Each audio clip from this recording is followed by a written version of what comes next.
जमीबाड़ी बद को नहीं गंडगोल ए 3 जन गुरुतर होता बेले 6 जन आहत होती समस्त पापड़ाहांडी गोष्ठी स्वास्थ्य केन्द्र भर्ती कर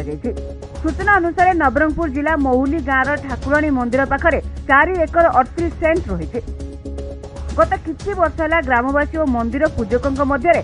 जमी को नहीं बद लगी रही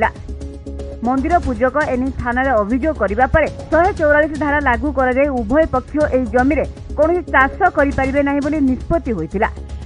किंतु एही वर्ष खरीफ चाष समय ग्रामवासी माने जोर जबरदस्ती कर एही विवादीय जमी उपरे चाष करथिले